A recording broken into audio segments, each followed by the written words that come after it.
Hello. In this lecture, we will start some remaining reaction of last or previous lecture, that is reactions of benzene. So substitution reaction हम लोग start किए थे. तो substitution में पहला reaction देखते हैं हम लोग nitration reaction. So what is the nitration reaction? It is simply addition of nitrous, simply addition of nitrous group or NO2 plus group into the benzene ring. So when benzene ring react with a mixture of nitrating mixture, it is a mixture of HNO3 concentrated nitric acid and concentrated sulfuric acid. दोनों के combine होने के बाद एक HSO4 minus H3O plus और ये nitro group जो है ये जनरेट होता है और इसको ही हम लोग बोलते हैं इलेक्ट्रोफाइल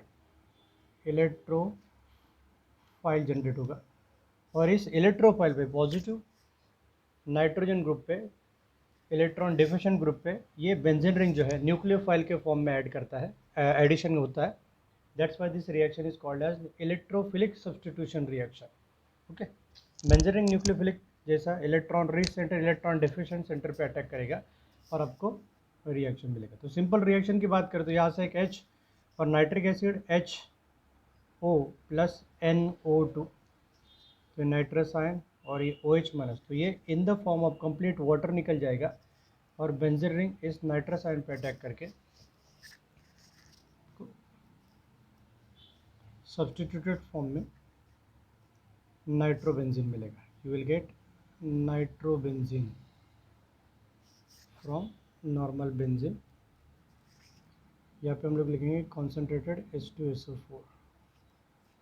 तो ये नॉर्मल रिएक्शन होता है कि in this reaction nitration the benzene react with concentrated sulphuric acid and nitric acid, it gives formation of a nitrobenzene और ये जो है complete in the form of water यहाँ से बाहर निकलेगा. ओके, ये था आपका नाइट्रेशन रिएक्शन. तो mixture of concentrated sulphuric acid and concentrated nitric acid is known as nitrating mixture.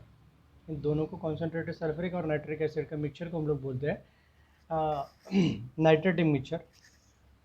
Okay, तो आगे बढ़ते हैं नेक्स्ट रिएक्शन की तरफ.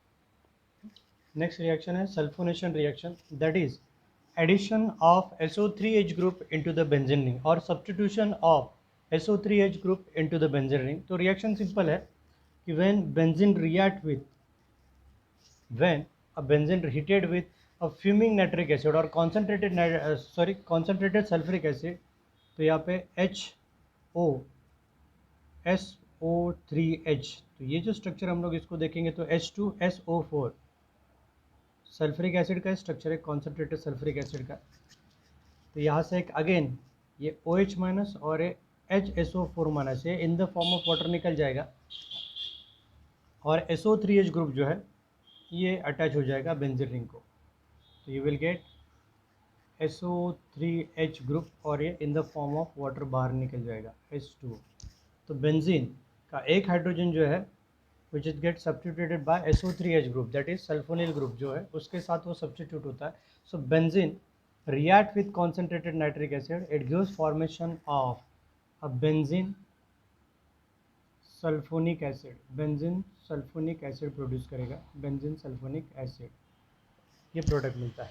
तो यहाँ पे SO3H ग्रुप जो है ये एक्ट करता है एज अ इलेक्ट्रोफाइल और ये इलेक्ट्रोफाइल हाइड्रोजन को सब्स्टिट्यूट करके बेंजीन रिंग में ऐड होता है. That's why the reaction is called as electrophilic substitution reaction. Electrophilic substitution reaction और यहाँ पे आपको बाय प्रोडक्ट मिलेगा benzene sulphonic acid. Okay, the next reactions are Friedel Crafts reaction. तो Friedel Crafts shows two types of reaction. एक होता है Friedel craft अल्किलेशन और दूसरा है अपने पास फ्रीडल क्राफ्ट असाइलेशन रिएक्शन. तो फ्रीडल क्राफ्ट अल्किलेशन रिएक्शन की बात करें तो introduction of alkyl group into the benzene ring is called as alkylation और introduction of acyl group, introduction of C double bond OCH3 acyl group into the benzene ring is called as acylation. तो देखते हैं one by one. Reaction की खासियत है reaction हमेशा anhydrous AlCl3 का साथ होती है. रिएक्शन में हमेशा कैटेलिस्ट जो हम लोग यूज़ करते हैं दैट इज़ अनहाइड्रस AlCl3. तो पहले देखते हैं अल्किलेशन रिएक्शन. पहला फ्रीडल क्राफ्ट अल्किलेशन. तो introduction of alkyl group into the benzene ring, okay. तो रिएक्शन सिंपल है कि when benzene react with alkyl halide CH3Cl takes place in presence of anhydrous AlCl3, aluminium trichloride के साथ रिएक्शन करते हैं। तो ये क्लोरीन जो है ऑलरेडी इलेक्ट्रॉन नेगेटिव, तो इलेक्ट्रॉन डेंसिटी खुद की तरफ खींचेगा, कार्बन पे प्रोड्यूस होता है पॉजिटिव चार्ज, इस इलेक्ट्रोफाइल पे ये बेंजीन रिंग अटैक करेगा, कार्बन का वैलेंस इंक्रीज होता है 3+4 और ये फिफ्थ वाला नया बॉन्ड जनरेट होता है, इसलिए पोलर बॉन्ड जो है उसको पहले ब्रेक करता है, ओके। तो जहाँ पे एक मिथाइल ग्रुप सब्स्टिट्यूट होगा वहाँ एक हाइड्रोजन और एक chlorine in the form of HCl बाहर निकल जाएंगे और ये CH3 ग्रुप सब्स्टिट्यूट हो जाता है बेंजीन रिंग में, यहाँ पे CH3, okay. So when benzene react with methyl chloride,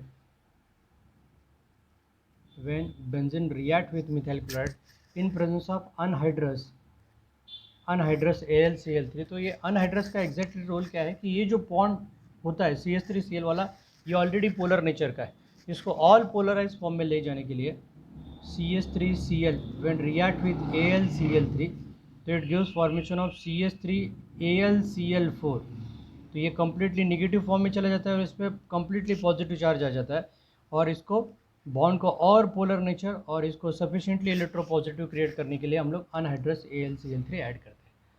तो सिंपली ये बॉन्ड तो ऑलरेडी पोलर हो जाएगा, तो बॉन्ड ब्रेक होके ये इलेक्ट्रोफाइल जनरेट होता है कार्बो कटायन के जैसा और उस पर अटैक करेगा ये इलेक्ट्रॉन रिच बेंजीन रिंग और ये बॉन्ड ब्रेक होके बेंजीन रिंग में CH3 ग्रुप सब्स्टिट्यूट हो जाता है। तो when benzene react with alkyl halide, methyl chloride लिया particular example, it gives formation of toluene, or it is also called as methyl benzene, तो ये था फर्स्ट रिएक्शन जिसमें अल्किल ग्रुप को इंट्रोड्यूस किया बेंजीन रिंग में by using alkyl halide and anhydrous AlCl3। तो ये लिखना कंपलसरी है, रिएक्शन एज इट इज़ अगले साल या फिर 12th में हम लोग फिर से सीखते हैं और हर एक चैप्टर में फ्रीडल क्राफ्ट रिएक्शन आपको देखने को मिलेगा। आगे बढ़ते हैं, दूसरा रिएक्शन जो है फ्रीडल क्राफ्ट असाइलेशन की तरफ देखते हैं। Next reaction Friedel craft acylation reaction, इसमें हम लोग एसिटिल ग्रुप को इंट्रोड्यूस करते हैं, दैट इज C+OR, ये जो ग्रुप है इसको हम लोग इंट्रोड्यूस करते हैं इनटू द बेंजीन रिंग। तो सिंपल रिएक्शन है कि again benzene react with acetyl chloride CH3C+OCl। Reaction में असाइलेशन के लिए हम लोग दो अलग अलग रिएजेंट यूज़ करते हैं, एक होता है एसिटिल क्लोराइड और दूसरा होता है एसिड अनहाइड्राइड या फिर एसिटिक अनहाइड्राइड। तो दोनों रिएजेंट के साथ हम लोग रिएक्शन देखेंगे, प्रोडक्ट विल बी सेम, दोनों कंडीशन में आपको प्रोडक्ट सेम ही मिलेगा but by product will be different. तो एसिड क्लोराइड के साथ आप लोग रिएक्शन करेंगे तो HCl as a by product generate होता है और जब हम लोग एसिटिक अनहाइड्राइड के साथ रिएक्शन करते हैं तो will get corresponding acetic acid as a by product, product will remain same, acetophenone जो जनरेट होता है वही या फिर फिनाइल इथेनोन जो जनरेट होता है वही आपका प्रोडक्ट रहेगा। तो when benzene react with acetyl chloride in presence of anhydrous AlCl3 in heating condition, तो ये क्लोरीन इलेक्ट्रॉन विड्रॉइंग, ये कार्बोनिल ग्रुप इलेक्ट्रॉन विड्रॉइंग, तो इस पर पार्शियली पॉजिटिव चार्ज क्रिएट होता है, ये न्यूक्लियोफाइलिक अटैक इलेक्ट्रोफिलिक अटैक करेगा, यहाँ पे इलेक्ट्रोफाइल ये जनरेट होता है, benzene ring electron rich centre इस पर अटैक करेगा और ये पोलर बॉन्ड जो है ब्रेक होता है। तो जहाँ पे सब्सटीट्यूशन होगा इस कार्बोनिल ग्रुप का, ये जाके अटैच होगा तो वो हाइड्रोजन रिप्लेस होता है, वो हाइड्रोजन को ये कार्बोनिल ग्रुप रिप्लेस करेगा और ये H और ये Cl, तो यहाँ पे एज अ HCl पहले तो एक बाय प्रोडक्ट जनरेट हो जाता है और फिर हाइड्रोजन को सब्सटीट्यूट करके एसिटिल ग्रुप जो है वो यहाँ पे सब्सटीट्यूट हो जाएगा। तो बेंजीन रिंग में आपका सब्सटीट्यूशन होगा C+OCH3। This structure is also known as acetophenone, इसका नाम है एसिटो, ये वाला एसिटो ग्रुप और इसको फिनाइल लगा है और ये कीटोनिक फंक्शन ग्रुप है RC+OR', तो इसका नाम हो जाएगा एसिटोफिनोन या फिर 1 फिनाइल इथेनोन, 1 और 2 1 फिनाइल इथेनोन, कीटोन जो है जिसमें 1 पोजीशन पे फिनाइल का सब्स्टिट्यूशन है तो इसका नाम हो जाएगा 1 phenyl ethanone, that is another name of acetophenone. Okay, तो ये जो रिएक्शन देखा इसमें हम लोगों ने एसिड क्लोराइड यूज़ किया, एसिड क्लोराइड के साथ रिएक्शन कैरिड आउट किया। सपोज यहाँ पे हम लोग एसिडिक अनहाइड्रेट की बात करें तो वो एज अ बाय प्रोडक्ट लेंगे, तो what will the by product, reaction same रहेगा, प्रोडक्ट भी सेम रहेगा आपका, लेकिन बाय प्रोडक्ट जो है वो चेंज हो जाता है, वो आपको अलग मिलेगा। वो रिएक्शन देखते हैं फ्रीडल-क्राफ्ट एसिलेशन में, particularly reaction carried out in presence of acetic anhydride कि when benzene react with CH3 C double bond O C double bond O CH3। Okay, तो यहाँ पे एक कार्बन ग्रुप यहाँ पे भी है, कार्बन पॉजिटिव यहाँ पे, क्योंकि इलेक्ट्रॉन विड्रॉइंग ऑक्सीजन, और यहाँ पे कार्बन ग्रुप, तो ये कंप्लीटली इलेक्ट्रॉन डेंसिटी खुद की तरफ खींचते हैं। ये इलेक्ट्रोफाइल जनरेट होगा, इलेक्ट्रॉन क्लाउड जो है बेंजीन रिंग का वो अटैक करेगा और इस बॉन्ड को ब्रेक करता है। ओके, तो यहाँ पे जनरेट क्या हो जाएगा, इन प्रेजेंस ऑफ अनहाइड्रस AlCl3 हम लोगों ने प्रोड्यूस किया रिएक्शन इन प्रेजेंस ऑफ, तो बेंजीन रिंग में CH3C double bond O CH3C double bond O CH3, normally acetophenone वाला ग्रुप सब्स्टिट्यूट हो जाएगा, CH3O C double bond O CH3, लेकिन जब यहाँ से हाइड्रोजन निकलता है सब्स्टिट्यूट होता है तो H CH3C double bond OH, ये नेगेटिव फॉर्म में और H फॉर्म में, तो acetic acid as a by product generate होगा CH3C डबल बॉन्ड OH। तो सेम वे प्रोडक्ट मैंने एज इट इज़ बताया आपको पहले कि बेंजीन रिंग जो है वो एसिड अनहाइड्रेट के साथ रिएक्शन करता है, एसिड अनहाइड्रेट के साथ रिएक्शन करके फिर से एसिटोफिनोन जनरेट करता है और बाय प्रोडक्ट जनरेट होता है आपका एसिटिक एसिड या फिर इथेनॉइक एसिड हम लोग उसको बोलेंगे। तो दोनों कंडीशन में हम लोगों ने देखा कि प्रोडक्ट जो था एग्जैक्टली सेम था, बट बाय प्रोडक्ट जो है वो अलग अलग जनरेट हो जाता था, by product will be different. पहले रिएक्शन में हम लोग देखा HCl as a by product generate होता है, दूसरी कंडीशन में हम लोगों ने देखा कि दूसरे कंडीशन में acetic acid as a by product generate हुआ। तो आगे बढ़ते हम लोग, यहाँ पे हम लोग आगे देखेंगे कि डायरेक्टिव इन्फ्लुएंस, बेंजीन रिंग में जो कुछ ग्रुप आ जाते हैं तो उनका एग्जैक्ट इफेक्ट बेंजीन रिंग पे क्या होता है। कुछ ग्रुप जो होते हैं वो अटैच होने के बाद, benzene ring already electron rich centre है, वो बेंजीन रिंग की इलेक्ट्रॉन डेंसिटी बढ़ाएंगे। कुछ ग्रुप होते हैं वो बेंजीन रिंग की इलेक्ट्रॉन डेंसिटी कम कर देता है, तो उनका exactly effect overall benzene ring के रिएक्टिविटी पे कैसे होता है वो हम लोग देखेंगे। That is directive influence of different substituent on benzene. So directive influence of different function group on benzene ring.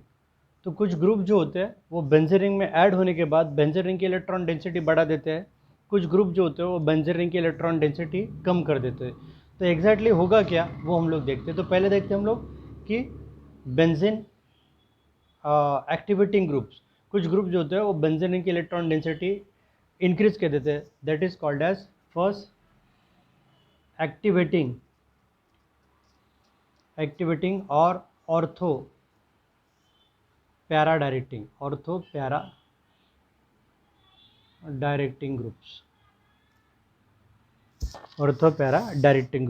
Okay, तो कुछ ग्रुप जो ऐसे होते हैं को जो बेंजीन रिंग में सब्स्टिट्यूट हो जाने के बाद बेंजीन रिंग की इलेक्ट्रॉन डेंसिटी जो ट्रिमेंडसली इंक्रीज कर देते हैं। फॉर एग्जांपल इनमें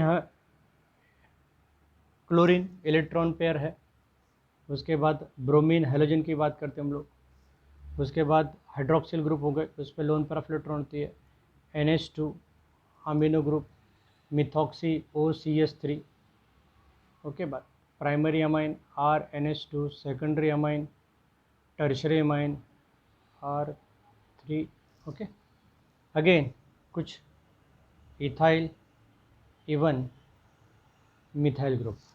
तो ये जब सब ग्रुप है ये बेंजीन रिंग में जब भी सब्स्टिट्यूट हो जाएंगे they increase the electron density of benzene ring. Electron density benzene ring की इंक्रीज करते हैं, benzene ring already electron rich centre और फिर इलेक्ट्रॉन डेंसिटी बढ़ाते हैं। तो व्हेन ये इलेक्ट्रॉन डेंसिटी जब डोनेट करेंगे बेंजीन रिंग को तो पर्टिकुलरली वो ऑर्थो और पैरा पोजिशन की इलेक्ट्रॉन डेंसिटी इंक्रीज कर देता है। तो जब एक एग्जाम्पल देखते हैं हम लोग, फॉर एग्जाम्पल फिनॉल का एग्जाम्पल देखते हैं हम लोग कि फिनॉल बेंजीन रिंग में जब अटैच हो जाता है, फिनॉल जब अपने लोन पर इलेक्ट्रॉन बेंजीन रिंग को डीलोकलाइज करता है, बेंजीन रिंग के साथ डीलोकलाइज करते हैं, तो होता क्या है, कार्बन नंबर 1 2 3 4 और 5 और 6, तो यहाँ पर कार्बन नंबर 1 और 2 में सॉरी ऑक्सीजन और कार्बन नंबर 1 में डबल बॉन्ड जनरेट हो जाएगा, तो ये इलेक्ट्रॉन डेंसिटी ये कार्बन नंबर 2 की तरफ शिफ्ट करेगा, पाई इलेक्ट्रॉन जो है कार्बन नंबर 2 की तरफ शिफ्ट हो जाते हैं। फिर से यहाँ पे डबल बॉन्ड जनरेट हो जाएगा, OH पॉजिटिव चार्ज, ये negative, rest of the electron जो है डबल बॉन्ड है वो एज इट इज़ रहेंगे 2 3 4 5 और 6। तो ये फिर से ये इलेक्ट्रॉन जब 2 और 3 के बीच में डीलोकलाइज होंगे तो ये जो पाई इलेक्ट्रॉन्स है कार्बन नंबर 4 की तरफ शिफ्ट हो जाते हैं। ओके, फिर से नेक्स्ट रेजोनेंस स्ट्रक्चर हम लोग देखेंगे। तो यहाँ पे नेगेटिव चार्ज जनरेट होगा, ये electron as it is double bond OH as it is है, तो 1 2 3 4 5 और 6। जब ये इलेक्ट्रॉन कार्बन नंबर 4 और 5 के बीच में शिफ्ट होंगे तो ये जो नेक्स्ट 5 इलेक्ट्रॉन है ये कार्बन नंबर 6 की तरफ चले जाते हैं और नेक्स्ट रेजोनेटिंग स्ट्रक्चर आपको ये मिलेगा, ये negative charge double bond OH positive यहाँ पे और यहाँ पे। तो जब ये फाइनल इलेक्ट्रॉन पेयर यहाँ पे डोनेट करेगा तो ऑक्सीजन जो है अपने इलेक्ट्रॉन वापस ले लेता है और you will get a normal structure of phenol.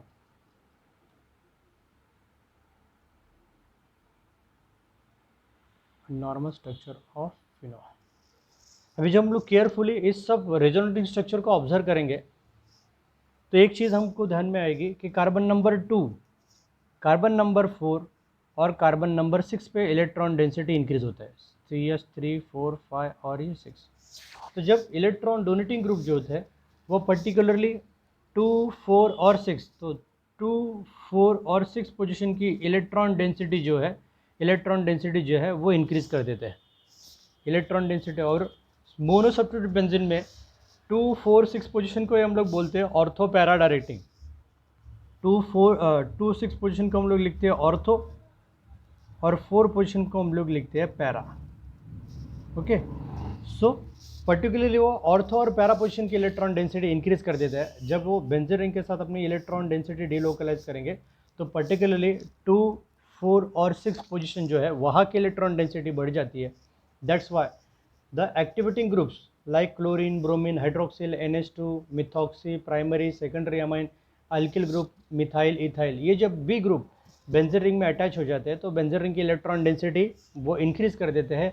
और उसके बाद ऐसे ग्रुप जब भी किसी रिएक्शन में इन्वॉल्व होंगे तो यू विल गेट 2 प्रोडक्ट्स, आपको हमेशा 2 प्रोडक्ट मिलेंगे, दैट इज़ ऑर्थो और दूसरा मिलेगा आपको पैरा। तो उसका भी एग्जांपल देख लेते हैं हम लोग कि एग्जैक्टली डायरेक्टिव इन्फ्लुएंस कैसे हो जाता है। सपोज हम लोग फिनॉल पे नाइट्रेशन कैरिड आउट करेंगे, फिनॉल पे हम लोग नाइट्रेशन रिएक्शन कैरिड आउट करेंगे तो you will get 2 different product, एक मिलेगा आपको ऑर्थो और दूसरा मिलेगा आपको पैरा। वो एग्जांपल हम लोग देख लेते हैं। So exactly effect of directing electron donating groups exactly क्या हो जाएगा। तो व्हेन फिनॉल, तो उसके अकॉर्डिंगली 2 4 और 6 पोजीशन की इलेक्ट्रॉन डेंसिटी इंक्रीज करता है। When react with nitric acid HNO3 in presence of concentrated sulphuric acid, तो phenol ortho para directing group है तो ऑर्थो पैरा पोजीशन की इलेक्ट्रॉन डेंसिटी बढ़ाता है और यहाँ पे जो सब्स्टिट्यूशन होगा आपको 2 प्रोडक्ट मिलेंगे, you will get 2 product, this one and second one OH NO2, क्योंकि 1 2 3 4 5 और 6, तो 2 और 6 में जब भी सब्स्टिट्यूशन होगा तो आपको एक ही प्रोडक्ट मिलेगा, क्योंकि उसको हम लोग दूसरी साइड से नंबरिंग करना स्टार्ट करेंगे तो डेफिनेटली 2 पे आएगा। तो ये मिलेगा आपको ऑर्थो नाइट्रोफिनॉल और दूसरा मिलेगा आपको 1 2 3 और ये 4, तो 4 पोजीशन को हम लोग लिखते हैं पैरा, तो इसका नाम हो जाएगा पैरा नाइट्रोफिनॉल, पैरा नाइट्रोफिनॉल। तो ये एग्जैक्टली इफेक्ट होता है कि फिनॉल जो है ये एक्टिवेटिंग ग्रुप है, बेंजीन रिंग की इलेक्ट्रॉन डेंसिटी ऑर्थो पैरा और ऑर्थो पोजीशन की इलेक्ट्रॉन डेंसिटी बढ़ाता है, इसलिए आपको 2 प्रोडक्ट मिलते हैं। Hence these groups are called as activating and ortho para directing groups. तो आगे देखते हैं, कुछ ग्रुप ऐसे होते हैं कि जो बेंजीन रिंग में अटैच होने के बाद बेंजीन रिंग की इलेक्ट्रॉन डेंसिटी कम कर देते हैं, बेंजीन रिंग की इलेक्ट्रॉन डेंसिटी विड्रॉ कर लेते हैं और उनको पर्टिकुलरली ऑर्थो और पैरा पोजीशन की इलेक्ट्रॉन डेंसिटी कम हो जाती है, उसके कंपैरिजन में मेटा पे इलेक्ट्रॉन डेंसिटी ज़्यादा बचती है। That's why these groups are deactivating and meta directing. वो हम लोग एग्जांपल देखते हैं। सो नेक्स्ट ग्रुप जो है दैट इज डीएक्टिवेटिंग और Meta directing group. For example nitro, ammonium ion, cyanide, aldehyde, carboxylic acid, Easter, sulphonic acid, SO3H group, sulphonyl group और ये कीटोनिक ग्रुप. तो ये जो ग्रुप है ये जब भी बेंजीन रिंग में अटैच हो जाते हैं तो बेंजीन रिंग की इलेक्ट्रॉन डेंसिटी कम कर देते हैं. तो पर्टिकुलर इलेक्ट्रॉन डेंसिटी जब कम करेंगे तो ऑर्थो और पैरा पोजिशन की इलेक्ट्रॉन डेंसिटी कम करते हैं और उनके कंपेरिजन में मेटा पोजिशन पे इलेक्ट्रॉन डेंसिटी ज़्यादा होती है. इसलिए ये सब जो ग्रुप सब्स्टिट्यूट होते हैं बेंजीन रिंग में ये ऑर्थो पोजिशन और पैरा पोजिशन की इलेक्ट्रॉन डेंसिटी तो कम कर देते हैं और पर्टिकुलरली मेटा पे इलेक्ट्रॉन डेंसिटी ज़्यादा होती है. इसलिए अटैक जो होता है वो मेटा पोजिशन से होता है या फिर 3 और 5 पोजीशन से अटैक होता है. That's why this deactivating groups are always meta directing. तो उसका एक एग्जांपल देखते हैं हम लोग कि how the electron density get reduce by attachment of nitro group और इलेक्ट्रॉन विड्रॉइंग ग्रुप.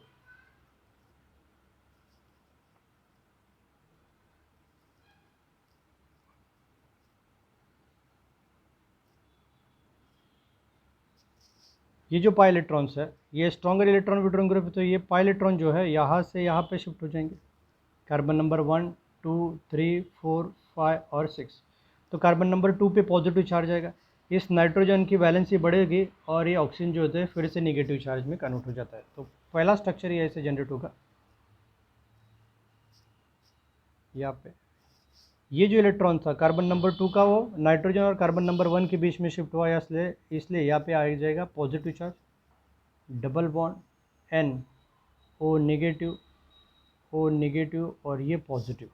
ओके ये वाला. तो कार्बन नंबर 2 पे आ गया पॉजिटिव चार्ज 1, 2, 3, 4. अभी इस पॉजिटिव चार्ज को स्टेबलाइज करने के लिए एडजेसेंट पाई इलेक्ट्रॉन जो होते हैं ये कार्बन नंबर 4 के इलेक्ट्रॉन यहाँ पे शिफ्ट होंगे. तो 2 और 3 के बीच में एक डबल बॉन्ड जनरेट हो जाता है. तो नेक्स्ट स्ट्रक्चर हम लोग देखेंगे. तो डबल बॉन्ड 4 के इलेक्ट्रॉन 2 के बीच में शिफ्ट हो जाता है 2 और 3 के बीच में. तो पॉजिटिव चार्ज आ जाएगा कार्बन नंबर 4 पे. ऊपर वाला स्ट्रक्चर जो है NO माइनस, ये positive again O minus as it is रहेगा. 1, 2, 3, 4, 5 और ये 6. इस 4 के पॉजिटिव चार्ज को स्टेबलाइज करने के लिए कार्बन नंबर 5 के इलेक्ट्रॉन एज इट इज रहेंगे लेकिन कार्बन नंबर 6 के इलेक्ट्रॉन जो होते हैं वो 4 में शिफ्ट हो जाएंगे. तो फिर से एक पॉजिटिव चार्ज जनरेट होगा कार्बन नंबर 6 पे. 4 पे डबल बॉन्ड आ जाएगा, 3 पे ऑलरेडी डबल बॉन्ड है 2 और 3 के बीच में. Double bond NO minus positive और ये O माइनस. ओके. तो 1, 2, 3, 4, 5 और ये 6. सॉरी यहाँ पे लिखता हूँ कार्बन नंबर 6 पे. तो finally out of this through oxygen कोई भी एक ऑक्सीजन अपना डबल बॉन्ड रीगेन करता है और ये जो इलेक्ट्रॉन है वापस कार्बन नंबर 6 पे शिफ्ट हो जाएंगे और ये बेंजीन रिंग अपना एरोमेटिक कैरेक्टर रिस्टोर कर लेता है, वापस ले लेता है और नॉर्मली एक बेंजीन रिंग में सब्स्टिट्यूटेड नाइट्रो ग्रुप वाला स्ट्रक्चर जनरेट हो जाता है. ओके. तो वेन हम लोग जब केयरफुली ऑब्जर्व करेंगे तो पर्टिकुलरली 2, 4 और 6 पोजीशन पे पॉजिटिव चार्ज आ गया. अभी 6 पोजीशन पे पॉजिटिव चार्ज कहाँ पे क्रिएट हुआ 2, 4, 6 that is ortho and para position पे पॉजिटिव चार्ज आ गया. तो ऑर्थो और पैरा पोजीशन पे पॉजिटिव चार्ज आ गया. इसका मतलब क्या हुआ कि वहाँ पे इलेक्ट्रॉन डेंसिटी कम है. इलेक्ट्रॉन डेंसिटी कम है मतलब उस पोजीशन से बेंजीन रिंग अभी अटैक नहीं कर पाएगा. तो दैट्स वाई 2, 4, 6 पोजीशन पे इलेक्ट्रॉन डेंसिटी है नहीं. तो बचे कौन से पोजीशन, एक तो बचा 5 वाला और दूसरा बचा 3 वाला. तो 3 और 5 पोजीशन को ही हम लोग बोलते हैं meta position. They are called as meta position. तो वहीं पे एक as compare with 2, 4, 6 electron density 3 और 5 पे ज़्यादा बच जाती है क्योंकि 2, 4, 6 पोजीशन पे पॉजिटिव चार्ज आने की वजह से वहाँ पे इलेक्ट्रॉन डेंसिटी कम हो जाती है. इसलिए इलेक्ट्रॉन विड्रॉइंग जो ग्रुप है वो हमेशा 3 और 5 पोजीशन पे अटैक करेंगे. तो 3 और 5 दोनों को हम लोग मेटा बोलते हैं. That's why these groups are meta directing. तो जब भी हम लोग इलेक्ट्रॉन विड्रॉइंग ग्रुप के साथ रिएक्शन करेंगे तो आपको एक ही सिंगल प्रोडक्ट मिलता है that is Meta substituted product. तो उसका एक एग्जांपल देखते हैं हम लोग. सेम वे नाइट्रेशन का एग्जांपल लिया था हम लोग, यहाँ पे भी अगेन नाइट्रेशन का एग्जांपल में लेता हूँ कि nitrobenzene when react with nitric acid की बात करें, नाइट्रिक एसिड की बात करें, again HNO3 in presence of concentrated H2SO4। तो यहाँ पे आपको एक्सपेक्टेड प्रोडक्ट ये रहेगा, ऑलरेडी NO2 ग्रुप प्रेजेंट था तो नेक्स्ट वाला NO2 ग्रुप जो है डेफिनेटली मेटा पोजीशन पे जाएगा, तो 1 2 3 3 पोजीशन पे जाएगा, तो इसका नाम हो जाएगा 1,3 dinitrobenzene. The name of the structure will be 1,3 dinitrobenzene, dinitrobenzene इसका नाम हो जाएगा। और पोजीशन एक दूसरे के एग्जैक्टली मेटा पोजीशन पे उनका सब्स्टिट्यूट हो, तो 3 पोजीशन पे आएगा, तो एक ही सिंगल प्रोडक्ट मिलेगा। जब भी आपके ग्रुप डीएक्टिवेटिंग ग्रुप होंगे, जैसे nitro, ammonium ion, cyanide, aldehyde, carboxylic acid, ketone, SO3H group, तो वो हमेशा इलेक्ट्रॉन डेंसिटी कम करते हैं 2 4 6 पोजीशन की, और आपको रिस्पेक्टिव 3 और 5 दैट इज मेटा पोजीशन पे इलेक्ट्रॉन डेंसिटी ज़्यादा अवेलेबल होती है, hence they are meta directing, electron withdrawing still they are meta directing. Okay, और एक लास्ट कैटेगरी इसमें है, थर्ड कैटेगरी है deactivating still ortho para directing. तो इसमें सिलेक्टेड हैलोजेंस ग्रुप चले जाते हैं, फॉर एग्जांपल डीएक्टिवेटिंग होता है but still they are ortho para directing, तो इसमें मोस्टली हम लोग हैलोजन को कंसिडर करते हैं, क्लोरीन, ब्रोमीन, आयोडीन, ये जो ग्रुप होते हैं। तो जब ये बेंजीन रिंग में सब्स्टिट्यूट होते हैं तो दो टाइप के इफेक्ट दिखाते हैं। बेंजीन रिंग में जब भी हैलोजन का सब्स्टिट्यूशन होता है तो उनमें दो टाइप के रिएक्शंस दिखते हैं, ड्यूअल नेचर अपना दिखाते हैं। एक तो उनकी टेंडेंसी इलेक्ट्रोनेगेटिव एलिमेंट्स है, इलेक्ट्रोनेगेटिव एलिमेंट्स है, तो उनके टेंडेंसी इलेक्ट्रॉन विड्रॉ करने की, तो वो माइनस आई इफेक्ट दिखाते हैं। तो फर्स्ट इफेक्ट वो दिखाएंगे that is minus I effect. वो पहले तो इलेक्ट्रॉन डेंसिटी विड्रॉ करेंगे, और विड्रॉ करेंगे तो पर्टिकुलरली हमको पता है ऑर्थो पैरा और ऑर्थो पोजीशन से इलेक्ट्रॉन डेंसिटी विड्रॉ करता है। तो पहला इफेक्ट वो दिखाएंगे minus I effect, that is electron withdrawing inductive effect, तो इलेक्ट्रॉन डेंसिटी वो बेंजीन रिंग से खींचते हैं। दूसरा इफेक्ट उनका साइमल्टेनियसली दूसरा इफेक्ट काम करता है, दैट इज रेजोनेंस इफेक्ट। तो रेजोनेंस इफेक्ट में अपनी इलेक्ट्रॉन डेंसिटी बेंजीन रिंग के साथ डीलोकलाइज करते हैं, और दूसरा इफेक्ट आपको दिखेगा रेजोनेंस इफेक्ट, रेजोनेंस इफेक्ट। तो ये रेजोनेंस इफेक्ट जो होता है जिसमें क्लोरीन अपनी इलेक्ट्रॉन डेंसिटी जो है, इलेक्ट्रॉन ये लोन पेयर ऑफ इलेक्ट्रॉन जो है बेंजीन रिंग पे डीलोकलाइज करता है, और पर्टिकुलरली ऑर्थो पैरा और ऑर्थो पोजीशन से इलेक्ट्रॉन डेंसिटी बढ़ाती है। तो एट ए टाइम ये जो हैलोजेंस होते हैं वो दो टाइप के इफेक्ट दिखाता है, दो टाइप के इफेक्ट दिखाते हैं। One is minus I effect, that is electron withdrawing inductive effect, और दूसरा एट ए टाइम एक हाथ से देते हैं दूसरे हाथ से लेते हैं। तो minus I effect electron withdraw करेंगे, same time electron density benzene ring के साथ डीलोकलाइज होगी, वो होगा आपका रेजोनेंस इफेक्ट।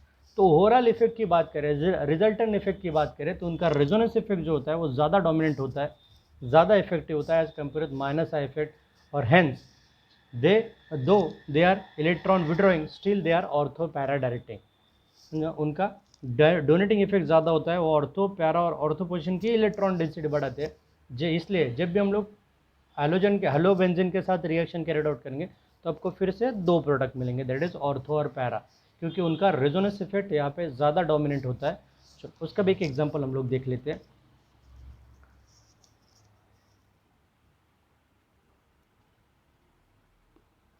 कि when chlorobenzene react with nitric acid in presence of concentrated H2SO4, example मैंने जानबूझ के कॉमन ही रखा है कि आपको प्रॉपरली समझ में आए। तो यहाँ पे दो इफेक्ट होते हैं, मैंने बताया आपको कि इलेक्ट्रॉन डेंसिटी डोनेट करेगा तो ऑर्थो पैरा और ऑर्थो पोजीशन की इलेक्ट्रॉन डेंसिटी बढ़ाता है। तो क्लोरोबेंजीन जब हम लोग रिएक्ट करेंगे क्लोरोबेंजीन, तो इसमें आपको दो प्रोडक्ट मिलेंगे, क्योंकि इलेक्ट्रॉन डेंसिटी ऑर्थो पोजीशन की भी बढ़ती है और पैरा पोजीशन की भी बढ़ती है, तो आपको दो जगह पे सब्स्टिट्यूशन वाले ग्रुप मिलेंगे, that is ortho chloro nitrobenzene और पैरा क्लोरो नाइट्रोबेंजीन 1 2 और 1 2 3 4। तो यहाँ पे दो आपको अलग अलग सब्स्टिट्यूशन वाले ग्रुप मिलेंगे, that is ortho chloro nitrobenzene और para chloro nitrobenzene.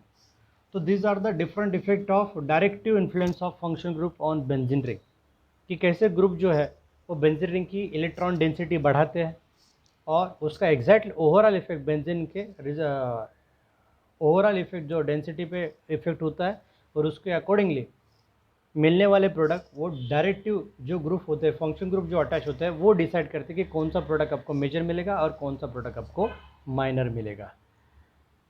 So last topic of this chapter is that is carcinogenicity and toxicity of benzene ring. तो generally the benzene ring or are considered as a, they shows that both the properties, वो दोनों property दिखाते हैं. The benzene ring or the aromatic compounds are considered as the mothers of carcinogens. मतलब cancer producing जो ability होती है वो aromatic compound में सबसे ज़्यादा होती है. So large number of cancerous structures उनमें प्रेजेंट होते हैं. मतलब कैंसर प्रोड्यूसिंग जो इफेक्ट्स होते हैं वो मोस्टली एरोमेटिक कंपाउंड से ही जनरेट होते हैं. तो जब भी हम लोग सेवरल बेंजीन रिंग या फिर ring structure containing more than 2 fuse ring structure जो होते हैं वो उनका इनकम्प्लीट कंबशन करेंगे. For example tobacco, coal, petroleum, इनका इनकम्प्लीट कंबशन होता है. तो due to their incomplete combustion in liver the benzene get oxidize gives formation of epoxide. Benzene जो है इनकम्प्लीट कंबशन से उसका ऑक्सीडेशन होता है and it gives formation of epoxide. ये इपॉक्साइड जो होता है when react with benzopyrene, benzopyrene के साथ रिएक्ट्स होके द इपॉक्साइड जो है it get convert into epoxydiol and that epoxydiol is react with the DNA of the cell and it produce or it induce the mutation into the DNA. So DNA में mutation create होगा तो it gives a abnormal growth of tissues or abnormal growth of cells and that abnormal growth of cell is called as cancer. तो वो generally इस type में cancer produce करता है, cancer produce करता है और DNA में वो म्यूटेशन प्रोड्यूस करता है और म्यूटेशन होने की वजह से कैंसर कॉजिंग एबिलिटी जो है वो बहुत ज़्यादा बढ़ जाती है. तो इसलिए हम लोग जब भी बेंजीन के रिंग के कांटेक्ट में ज़्यादा आते हैं, एक्सपोजर ज़्यादा रहेगा तो एक तो बेंजीन रिंग टॉक्सिक है और उसकी मेन सबसे बड़ी प्रॉपर्टी या फिर बड़ी ड्रॉबैक जो है उसका वो कैंसर कॉजिंग एलिमेंट है. ओके, सो ये था बेंजीन रिंग जो लास्ट चैप्टर जो हम लोगों ने देखा कंप्लीट चैप्टर. यहाँ पे ये ख़त्म होता है जिसमें हम लोगों ने टोटली अल्केन्स हाइड्रोकार्बन्स का डिटेल स्टडी किया, नॉमेनक्लेचर के साथ डिफरेंट रिएक्शंस देखे, उनकी यूजेस, उनके केमिकल रिएक्शन और